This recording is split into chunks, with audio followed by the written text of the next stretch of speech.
Olá, sejam bem-vindos para mais este vídeo. E hoje aqui, um pouquinho diferente, mas eu vou mostrar a vocês a respeito de uma doutrina, ou praticamente uma das principais doutrinas das Testemunhas de Jeová, porque elas dizem que somente elas têm a verdade.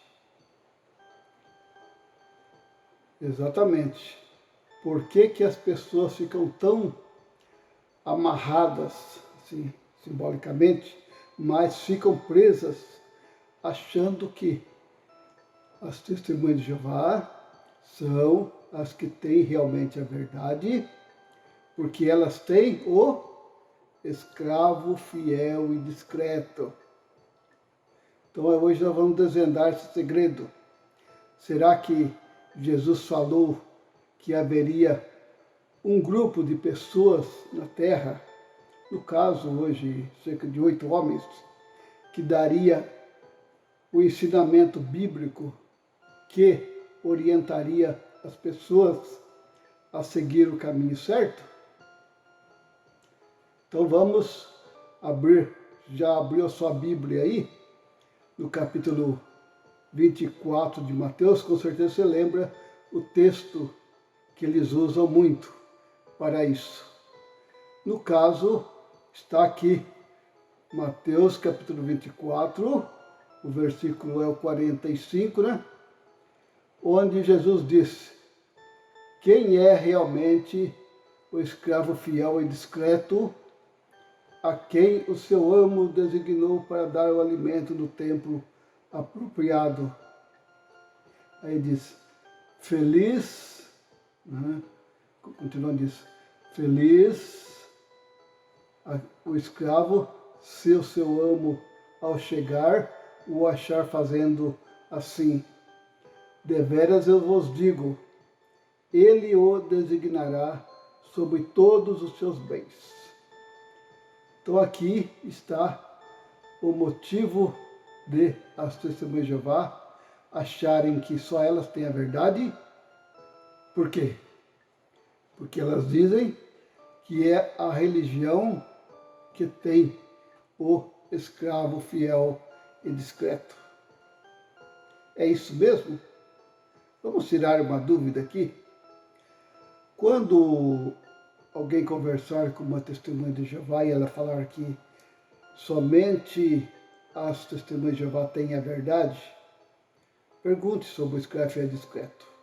Lógico que elas vão mostrar exatamente esse texto aqui de Mateus 24, 45. Ainda elas usam outros textos, mas aí o principal é esse aqui. Quando uma testemunha de Jeová diz que somente elas têm o alimento puro, o alimento saudável, né? Que o resto é tudo do mundo, elas falam baseada nisso, porque afinal elas foram ensinadas assim, e lá nos primeiros meses de estudo já começa a inculcar na cabeça delas que Deus, ele veio estabelecer o reino dele em 1914 e depois em 1918, então foi nomeado o escravo fiel e discreto.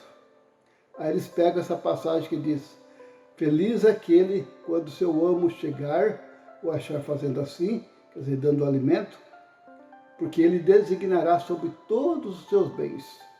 Eles entendem que eles são os privilegiados, né, para interpretar a Bíblia do modo que quiserem. E aí chamam que as revistas não são a Bíblia, mas é o alimento já, como diz eles, o alimento já praticamente mastigado para os demais. Bom, nesse texto tem um porém. Quando a gente lê um texto, é bom a gente saber o seguinte, as circunstâncias em que envolvia aquelas palavras. No caso aqui, uma pergunta só. Pergunte para elas. Isto é uma profecia? Se fosse uma profecia, tudo bem. Mas, embora o livro de Mateus ele contenha várias profecias sobre o tempo do fim, né, os sinais que marcariam o tempo do fim, mas essas palavras especificamente não. Por que não? Porque é uma parábola ou uma ilustração, como costumam dizer. Uma ilustração é uma forma de analogia, de falar de uma maneira, né, que é apenas em sentido figurado. Isto é o que esse texto é. Por exemplo, alimento, lógico que não é em sentido material, porque arroz, feijão, pão e outras coisas são coisas materiais. Jesus aqui está falando de alimento, então é lógico, é no sentido figurado. Seria no sentido figurado se não fosse na ocasião em que eles viviam. Por quê? Porque aqui ele faz uma comparação, como um amo, um senhor, o dono dos escravos, ele vai viajar para longe. Ele deixa alguém encarregado. O escravo mais competente, mais de confiança. Para quê? Para dar alimento, claro. Agora, por que alimento? Aí que está temos que lembrar das circunstâncias dos dias de Jesus. Por exemplo, lá não era como hoje. Hoje uma pessoa chega em casa, ou vamos dizer que recebe uma visita. Assim, nem avisou antes, nem telefonou, nada disso. Aí você vai ficar sem dar comida para a visita? Lógico que não. Pelo menos for uma pessoa a quem você quer bem, um conhecido, uma pessoa da família, mas pode acontecer, chegar até fora de hora. E aí? Hoje é só abrir a geladeira. Normalmente, a maioria das pessoas tem alimento guardado em casa, né? E também alimento quase pronto, basta esquentar. Às vezes estão na geladeira. Quem tem um micro-ondas faz em poucos minutos. E no fogo hoje basta ligar o gás, já em poucos minutos está pronto a refeição. Mas não era assim no tempo de Jesus. Notem por quê. Porque lá o alimento era algo muito essencial. Naqueles dias, o alimento era difícil. A pessoa às vezes tinha em casa trigo, mas não era só colocar na panela e ferver e está pronto. Não. Tinha que preparar ele, moer, né? Depois passar na peneira, provavelmente. E conforme o alimento, não tinha fermento como hoje. Hoje tem fermento que você deixa na geladeira e usa quando quiser, praticamente. Não é assim? Naquele tempo, não. Os fermentos eram, assim, a pessoa fazia o pão, né? Talvez os mais antigos lembram disso. Fazia o pão e guardava um pouco daquela massa dentro de um recipiente. No caso, no nosso tempo já tinha garrafa, então guardava lá e quando ia fazer o pão novamente usava aquele fermento, que era um fermento natural. Mas hoje existe o fermento biológico que não demora muito para fermentar, se for o caso. Se fosse fazer pão, mas como o costume hoje é comer mais cereais cozidos em panela de pressão, que cozinham rapidamente, então não temos problemas hoje. Se for não tiver em casa, talvez lá pede lá pro. Tem vários lugares que atende até fora de hora. Mas por que estamos falando disso?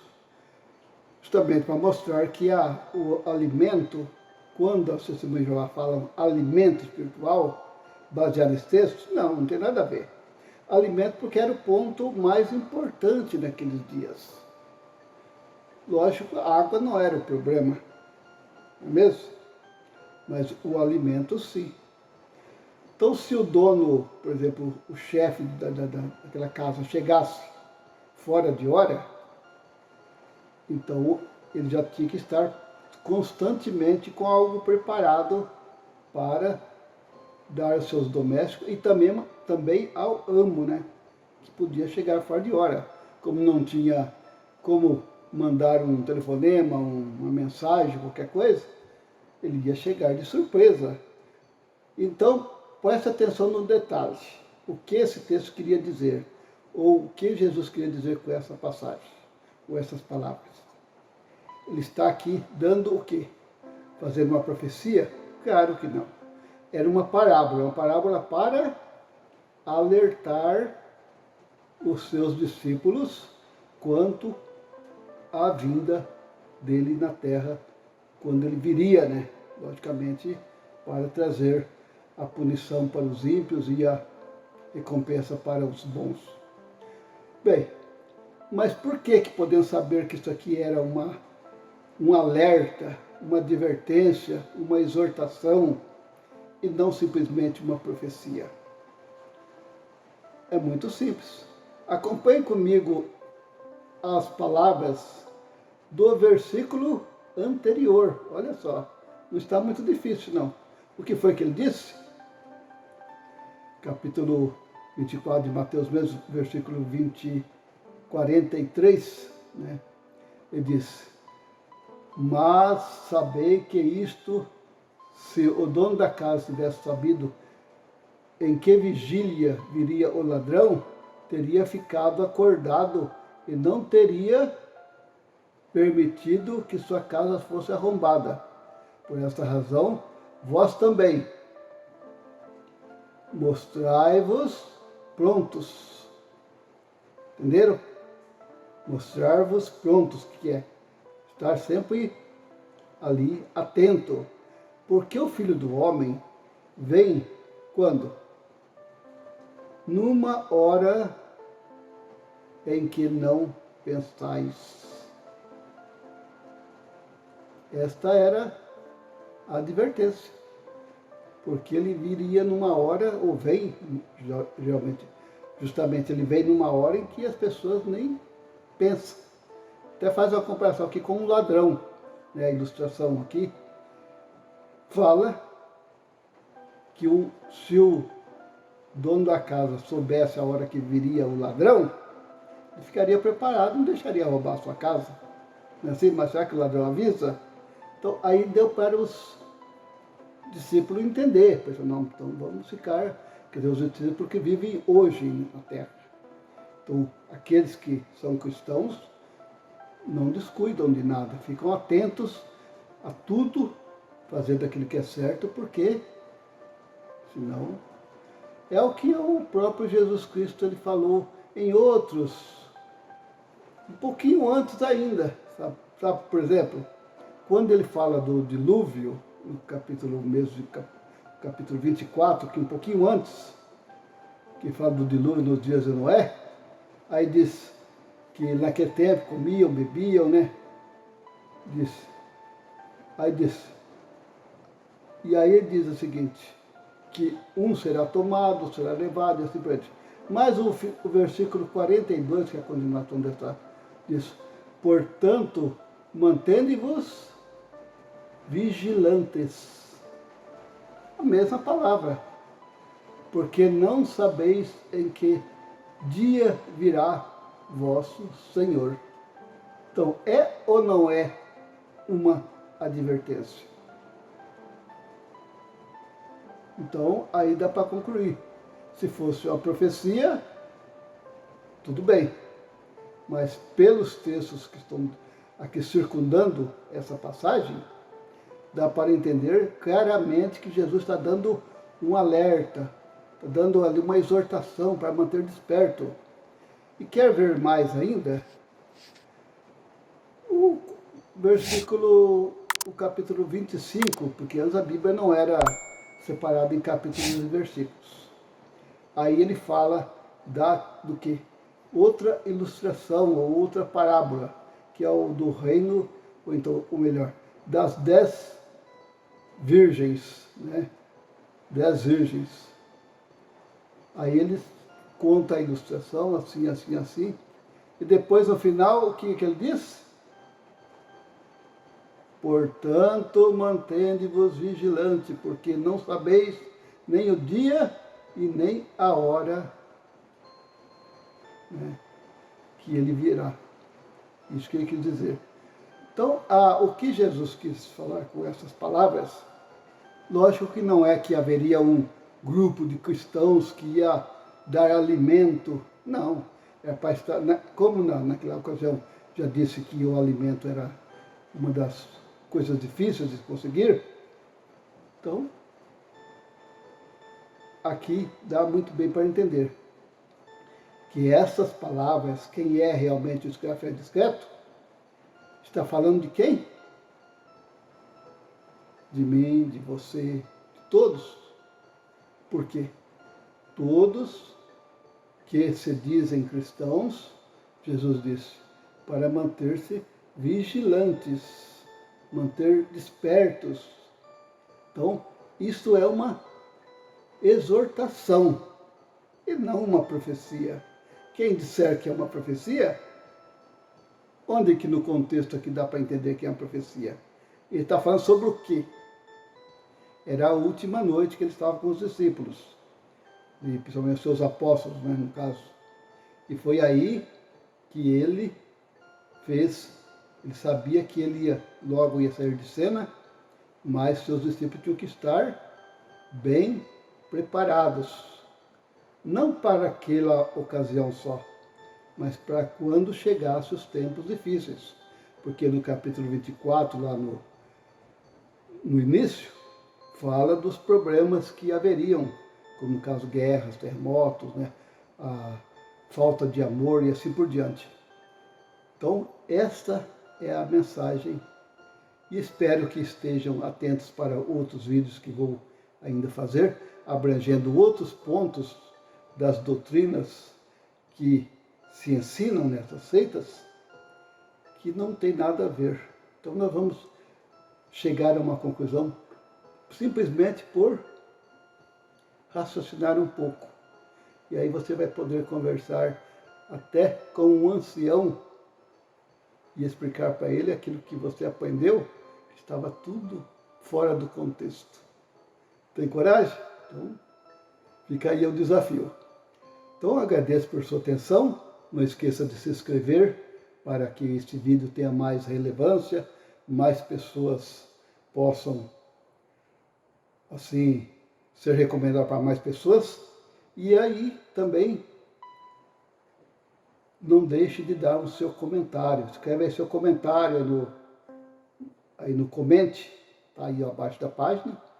E diga alguma coisa que você achou, que tu não achou, que se concorda ou discorda, né? Eu terei muito prazer, porque eu praticamente eu respondo se alguém perguntar algo secundário, além daquilo que falei aqui, mas pode ver que tem um coraçãozinho aí na resposta, ok? Então, agradeço mais uma vez por sua atenção e fica aqui o meu muito obrigado.